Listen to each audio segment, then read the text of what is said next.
Oke, cek jagong.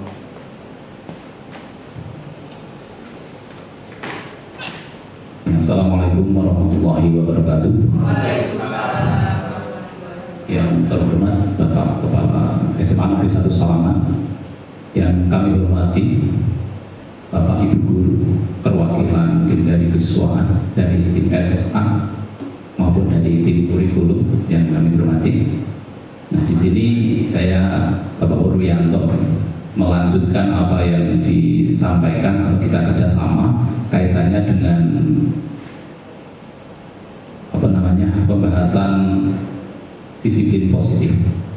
Nah, ini sebelum saya maju, karena saya guru sejarah di Atarenville, maka saya awali dengan sebuah kisah sejarah dulu. Walaupun di sini nanti kontra, bukan disiplin positif, tapi yang disiplin negatifnya. Dalam kisah sejarah di sebuah negara Austria, tepatnya di sebuah kota yaitu kota Brno, ada pemuda kurang lebih 17 tahun umurnya, namanya Gerard. Dia orang yang baik.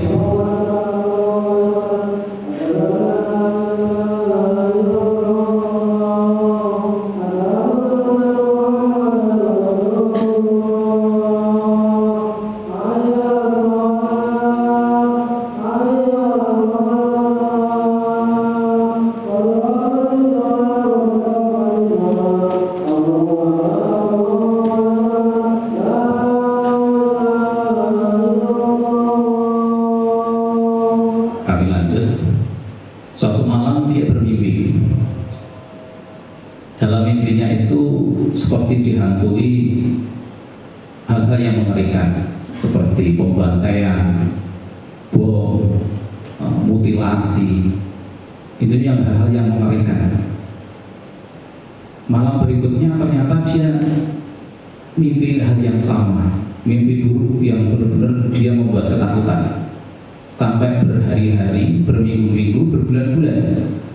Kemudian dia ke psikiater, konsultasi kaitannya masalah itu. Ternyata juga tidak menyelesaikan masalah. Dia terus bermimpi buruk terus. Kemudian dia juga sampai ke pendeta, karena di Austria. Kemudian dia saudara mudanya diruqyah. Tetapi sama saja, dia tiap malam masih tetap mimpi terus. Dia sampai menghindari tidur, tetapi malah semakin stres. Ditambah lagi tahun-tahun 35-an atau di sini setelah Perang Dunia I ya, tahun 1917-an, 18 sampai 20. Dia sampai frustasi, kemudian kondisi negara juga hancur, maka dia sampai pada puncaknya bunuh diri. Dia menyeberang ke negara tetangganya, yaitu di Jerman, melewati sebuah sungai. Mungkin bisa dilihat di geografis ya, di kota Brno. Dan di pinggir sungai itu ada rel kereta api. Dia tiduran di rel kereta api. Nah, saat kereta api sudah ada suara do sudah mendekat, tiba-tiba ada anak kecil 5 tahun yang beberapa meter dari dia ikut tiduran, lehernya diletakkan di rel. Nah, karena si Gerard ini dasarnya orang baik, dia malah berteriak-teriak, intinya anak kecil itu untuk bangun. Tetapi anak kecil itu tidak mau, sampai dia lupa atau mau bunuh diri, tapi dia malah menyelamatkan anak kecil tadi. Tapi anak kecil itu tidak mau, sampai terjadi pemaksaan biar selamat, sampai bagian tubuhnya tergores anak kecil tadi. Tapi alhamdulillah anak kecil tadi terselamatkan. Kemudian ditanya, kenapa kamu masih balita, masih 5 tahun kok sudah mau bunuh diri? Nama kamu siapa? Ternyata anak kecil itu menjawab, nama saya Hitler. Siapa? Adolf Hitler. Nah, anak kecil itu ternyata Adolf Hitler.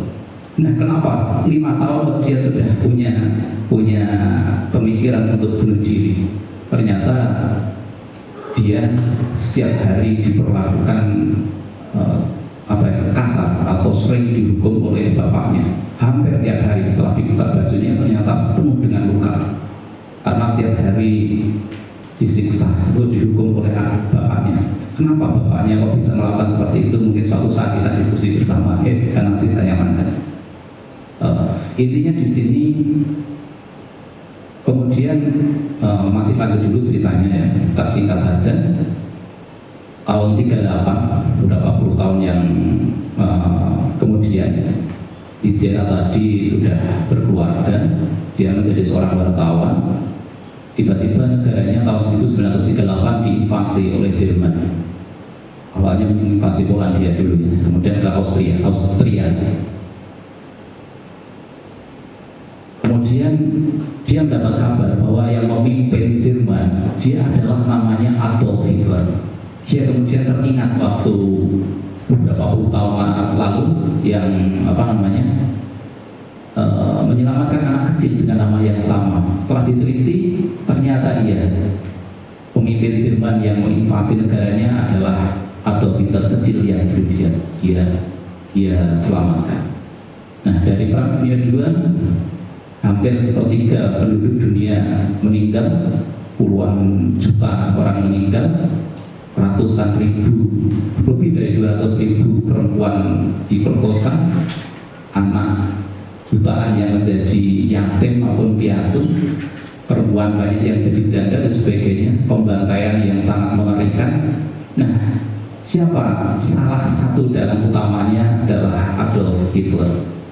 Nah, di sini kaitannya dengan disiplin positif. Nah, kenapa Adolf Hitler itu sebenarnya orangnya yang melankolis, orang yang penyayang, sampai penyayang binatang dan sebagainya. Akan tetapi kenapa dia bisa berbalik menjadi sosok yang begitu mengerikan? Nah, di situ kaitannya dengan disiplin penerapan waktu kecil, terbiasa disiplin negatif dengan banyak hukuman, kemudian penyiksaan dan sebagainya. Ternyata mentalitas karakter yang sebaik akmal yang baik ternyata bisa berubah total. Nah, di sini gambaran kaitannya dengan dampak dari penerapan disiplin, terutama kebalikannya. Kita mengharapkan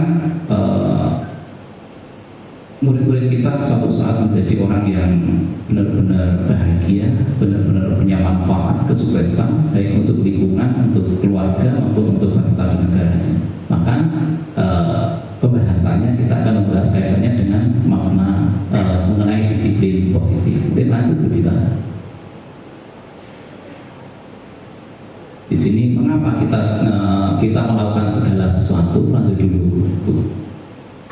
Apa kita melakukan sesuatu karena adanya dorongan nilai dari lingkungan atau ada dorongan orang lain? Nah, gini, kaitannya dengan disiplin positif. Kisah tadi dampak dari disiplin negatif ya. Semoga, tapi yang kita bahas adalah sebaliknya. Kadang-kadang, saya cut dulu. Nanti cut ya. Bukan korban saya. Ya, itu verifikat apa?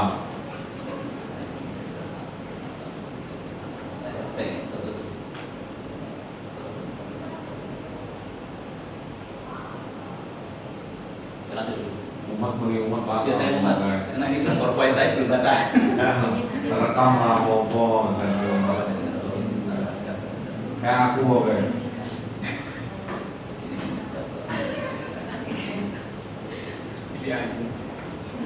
Tadi lagi, maaf tapi ini bukan PowerPoint saya. Nah, di sini. Ditandai itu. Kita memaknai disiplin positif. Coba kita renungkan bersama-sama ya. Kita tanya pada diri kita sendiri. Saat kita melakukan sesuatu, apakah yang kita melakukan itu memang dorongan dari diri kita sendiri atau kesadaran diri kita sendiri, atau ada hal lain yang mempengaruhi dari luar kenapa kita melakukan sesuatu itu? Sudah lanjut Bu Dita, minta tolong. Nah, kadang-kadang saat ini kita sebagai guru dulu, atau kita membayangkan kita waktu kita masih sekolah, waktu SD, SMP atau SMA, saat kita datang sebelum pukul 7 sebagai guru.